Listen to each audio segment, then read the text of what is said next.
you so much for coming, everybody. So I know everyone's quite busy, so really appreciate you all coming down. Just to do quick introductions, we're going to have some talks by Michael, our artist Lisa, running away, by Sia, and then by Vidisha as well. Just to give a bit of an introduction as to how this all came about. So back in March, we had a solo exhibition for Lisa, and a lot of the work was promoting sort of female empowerment and, you know, really just sort of breaking the bias when it comes to making it in the art world. Michael and Sia happened to come along to our event, and they were, you know, there was a lot of synergy with the message, and said, had to get an event down, get people down who really vibed with the whole concept. So again, really appreciate you coming down, and hopefully Vidisha's got some words to say, but I'll pass it on to Michael. She looks ready. Good evening, everyone.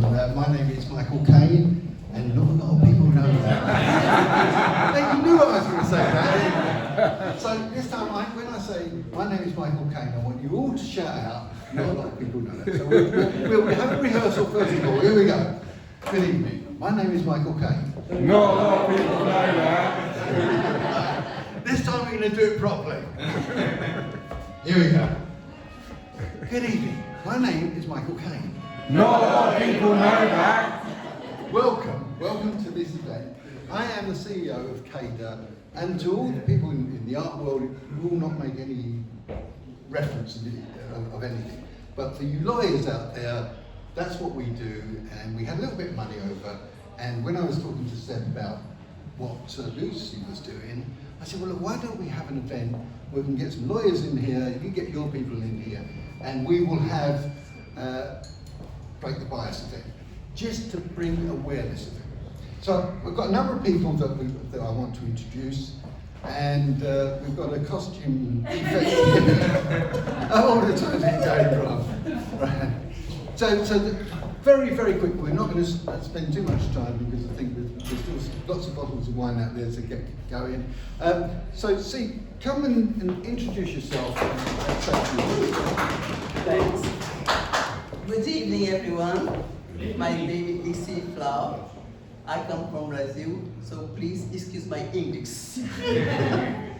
I am an exclusive mature model. That means I am black, I'm old, and people like hand clothes on me. Please look after yourselves, your company, and help support Break the Bias. Thank you all. Thank you. Thank you, Steve. In my travels in the legal world, I've come across lots of people, and I think I first met Vidisha, we were about 15 years ago? Yeah.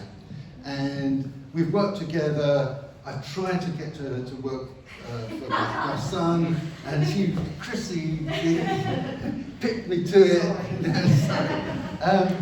Vidisha, would you like to come up and say a few words, please? Thank you. Good evening, everyone. Women are amazing. We have played critical roles in every aspect of culture and society.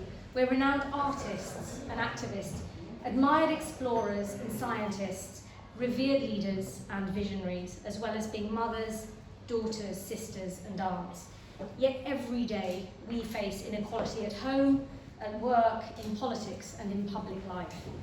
And while women generally face bias more often than men, Asian, Black, Hispanic, Middle Eastern women of colour are confronted with bias at greater frequency and greater intensity than others. We're held to higher standards. We have to prove our knowledge, our abilities, despite our proven track records of success. And we often have to go above and beyond our peers to receive the same recognition and often the same pay. Women make up 51% of the population, yet we represent only 29% of MPs, 25% of sitting judges, and 24% of FTSE 100 directors. So what does that mean? It means in politics, in law, in business, women's voices are simply not being heard. Now, until recently, my stories of discrimination and prejudice and bias was limited to my very close family and friends. That is until I had a conversation with Michael about a month ago, who said, it's just simply wrong. And actually, I want you to have a platform to share those moments where your career journey has been littered with bias and prejudice. So I'm not going to regale you with all the stories, but I will tell you one or two. I'd recently been appointed as managing partner of a top 200 law firm, Hodge, Jones & Allen. We regularly host events, co-hosted with barristers' chambers, cost law firms, agencies, and clients. At one such event that we were hosting with one of the most eminent barristers' chambers in London, the senior clerk of said chamber said, Vidisha, I'd love to introduce you to our head of chambers, Mr. XQC. I thought, well, of course, I must meet him. He sort of bounded over and said, Vidisha, what a fantastic event. It's lovely to meet you. And I must say, I quite like eating chicken curry. Imagine, in that moment, a law firm that instructs his firm almost weekly, his barristers and himself, the only thing he felt he could say to me was about chicken curry. At another event, I was talking to another law firm managing partner. We were talking all things cash flow, banks, revolving credit facilities, the challenges that we faced. And he stood up and said, you can either have another glass of wine or you can go to bed with me.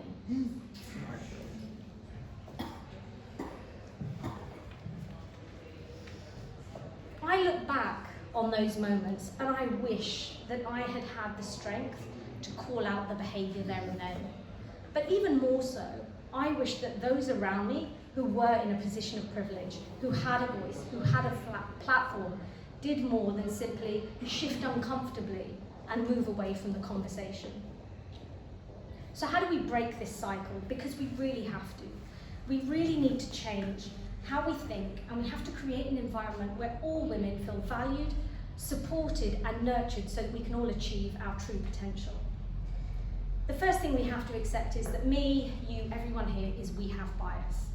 And not all bias is bad, but sometimes bias, even when not intended, can harm others. So let's talk about it. Let's talk about the fact that we have these prejudices, we have these bias, because the only way we can address them is if we talk about them. We all view the world from a particular lens. What if we were to all just widen that lens just a little bit? Most unconscious bias forms because we don't know better, or because we actually haven't experienced other cultures or other minorities, or exposed ourselves to diverse groups of people. As humans, we fear the unknown, and that fear drives us to think and behave and act a certain way. If we all just took 3 steps to uncover the unknown, we'd find that there's a lot less to be scared about. I challenge you all tonight to have 1 or 2 transparent conversations, lean into your discomfort, consider new perspectives, and expand your understanding of other people's experiences. And when you do, challenge your own thoughts. Ask yourself, why did I hire that candidate? Why did I sit next to that person? Why do I feel uncomfortable when I'm around a particular group of people? As your awareness, knowledge, and appreciation of others grows, so too does your ability to influence others to take accountability for their own actions and their behaviours. But if you do really care about breaking the bias, one of the most practical and valuable tools that you can take is to call it out in the moment.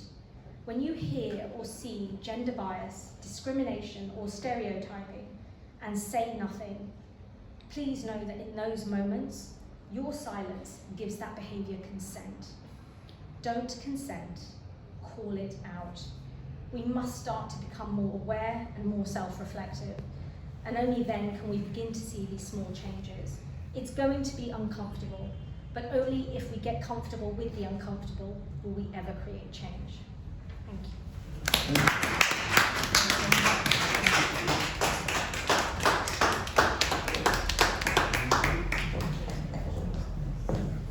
I feel like I should have prepared a speech now. That was amazing. Thank you so much. Yeah, that was really, really inspiring. Wow. So I think another person who can share sort of similar experiences, maybe hopefully not as horrible, but the types of things that you've had to experience, but Lisa Thompson as well. I'll introduce her. So this is one of our emerging artists. So yeah, it's kind of, I think, I need Lisa to talk about it, but that's kind of what the type of sort of thing that we wanted to promote, and the sort of the thing that attracted this event in the first place back in March when we hosted the exhibition. So I'll leave you to talk about Thank it. you so much. You're welcome. Hi guys. So firstly I wanted to say a big thank you to Red 8 Gallery for giving me this platform to share my artwork with you all. And thank you to Kane Knight for sponsoring the evening and bringing you guys here. It's been really nice to have some conversations with you all this evening. And yeah, just talk about gender bias, and it's such an important topic and something that's very close to my heart, and something that inspires my artwork as well. So I'm just going to speak a little bit about the artwork that I've got on show this evening to share the inspiration behind it. So firstly, I've got my I Am Woman collection. So you've got the news just behind me here and up here as well. And this really I really wanted to empower other women. It came through lockdown, and a lot of beautiful women got involved, and they sent me photos, and they wanted to see themselves in a new light. And something that really touched me, they were all apologising for their bodies. They were all saying, I'm so sorry, I don't like this about myself, and I don't like that about myself. And I was looking at these photos, and I was like, you're all beautiful, like your bodies are amazing. And it was such an honour to give them the opportunity to see their bodies in a different light and in different colour. And I think it made them grow in confidence, and for me it was an empowering situation. It made me feel empowered painting them. So that was my I Am Woman collection, and then we also have my Connection series. This stemmed during the lockdown, so it was a very dark time. It was the second lockdown, and by this point we weren't able to hug our loved ones, hold hands with people. Like it was a very dark time, and it felt very lonely for a lot of people, especially if you live by yourself. It was hard, and I was having a real creative block as well, and I wanted to connect to people. So I created these pieces, such as over here behind me, and it's funny how powerful hands can be. It's something that we see every single day, yet my paintings seem to touch so many people, and I had a lot of people say to me they felt very emotional from seeing it, and it's because we could all relate at that time. We were all going through the same thing, and it's very rare that as a country we're all, going through the same thing. That brought me onto my Break the Bias piece just behind you here. So I created this piece following on from International Women's Day. So as we've had lots of discussions this evening, gender equality it's a real thing, and it's so hard for women to kind of find their place in society, and we're constantly looked under a microscope, and you're not good enough if you're a mum who don't work. You're not good enough if you work and you're a mum. It's just crazy. You can't do wrong from right. So a lot of the thing is I want people to feel confident in their own bodies, but I want people to realise their potential as well. So that's my Break the Bias piece over here. And following on from that, I created my Iconic series. So we have a few women, such as Frida Kahlo and Yaya Kusuma here. They are very special pieces to me because they are some female artists who have really led the way. I think the art world is still very male dominated, and they've shown young females like myself that you can make it, and you can put the hard work in, and you can do what guys do as well. And it's not that girls are better than boys or anything like that, it's just that we're all equal and we all have the potential. So I wanted to give these icons the platform that they deserve, because hopefully they can inspire younger people as well. Thank you so much guys, and enjoy your evening.